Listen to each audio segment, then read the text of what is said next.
What's good, my YouTube friends and family? Welcome back, and today we're here to review the newest movie, The Black Phone. Now, I have never seen the movie The Black Phone. I know there's a second one coming out this December, and I know that Mason Thames, aka the actor who played Hiccup in the live-action How to Train Your Dragon, is the main character in both Black Phone movies. Now, I've heard good things about it, and like I said, I've never really watched either of the Black Phone movies, so hopefully this will be pretty good.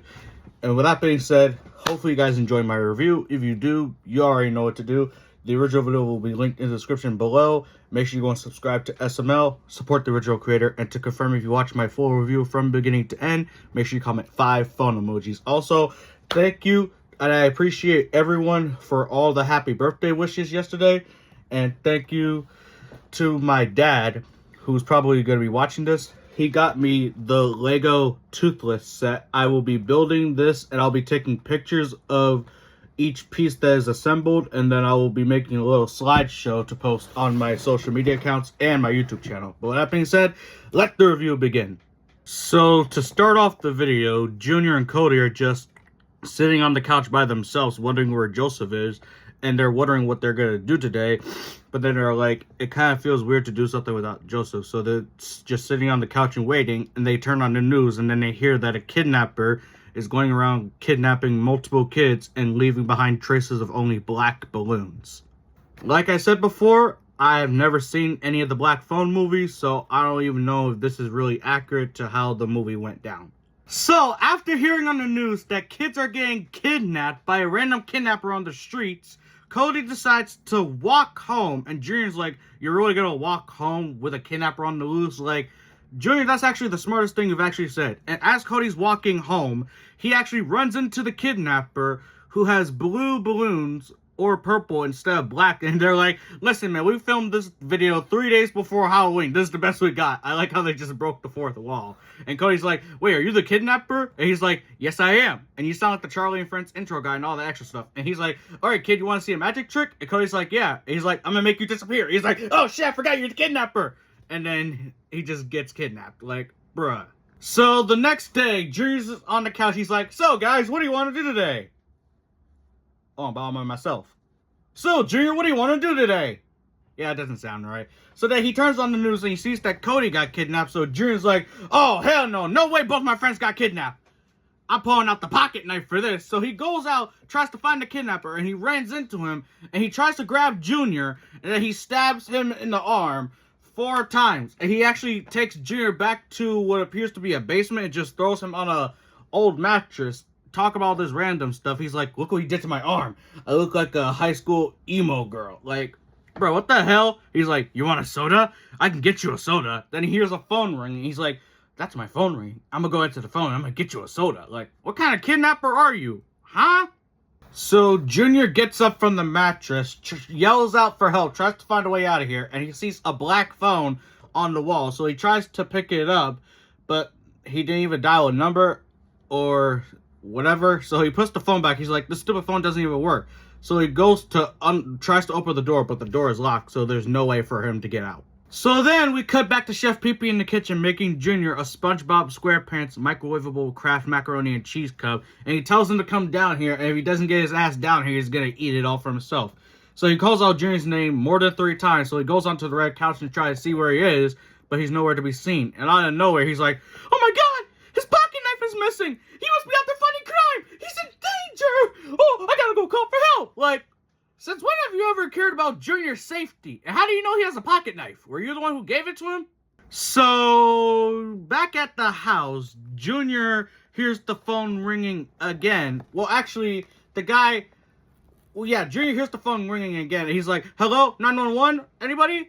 And the guy comes in with a bowl of scrambled eggs saying, the phone doesn't work. It stopped working ever since I was a little kid. So he gives Junior regular scrambled eggs. And he says that they're really good. They have salt and pepper in them. And then he leaves the door slightly open. He's like, oh my goodness, he left the door open. I can get out. So then before he even tries to open the door, Junior hears the phone one more time. And surprisingly, Cody's in so-called hell.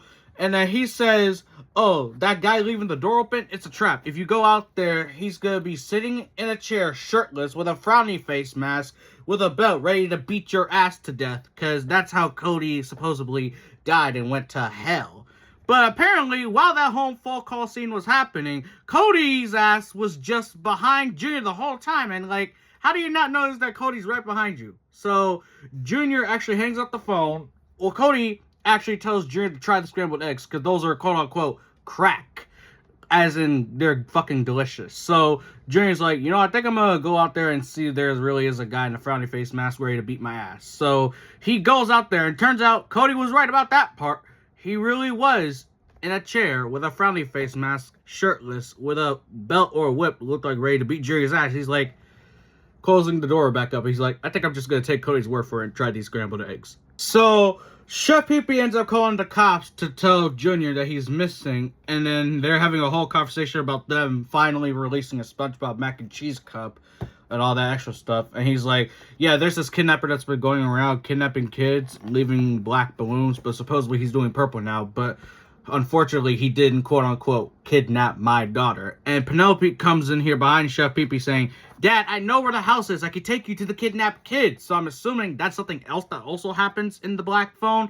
And he's like, Penelope, you sound like your stupid mom. I hate both of you. Go home right now. I'll do my own police work. Like, bro, she's literally giving you advice on where the kids are. She says she literally knows where the house is. Take your daughter's word for it. Like, bro. So we come back to Junior in the house. I'm laying on the mattress. He's like, oh my god, those scrambled eggs were fucking tear. Like, I would like to get kidnapped all over again just to have one more plate of those scrambled eggs. So then the black phone rings one more time, and then it's Joseph. And supposedly the first time when Cody was on the line with Junior or anything, he wasn't actually just standing behind Junior. Apparently, I'm assuming that's like a ghost of Cody or something. So then Joseph is also on the line. So Cody said that he was in hell, but Joseph said that he was in heaven. And Junior's like, how the hell did you make it into heaven? You've done a lot of bad things. But Joseph's like, bro, as it was a close call. I was about to go to hell, but then I repent to God and said, he quote-unquote looked out for a nigga. So then all that nonsense, and Junior asks Joseph if he knew a way to escape. And he's like, bro, Joseph says to Junior, I think he's asleep right now. There's a combination lock on the door. I left the combination code on the wall that's closest to the door. So then we're about to see Junior trying to break out of this bitch. So then Junior looks on the wall to see the combination number was 1723 space 32. And Junior's like, this code doesn't make any sort of sense. So then he hears the phone ring, thinking it's Joseph. He's like, Joseph, that combination number didn't make any sense. And no, it was actually Cody on a hell game show talking. It's like that off show, Who Wants to Be a Millionaire? And Cody needs help with this question. And then Junior doesn't know the question, so that he runs out of time. And Junior actually leaves the room.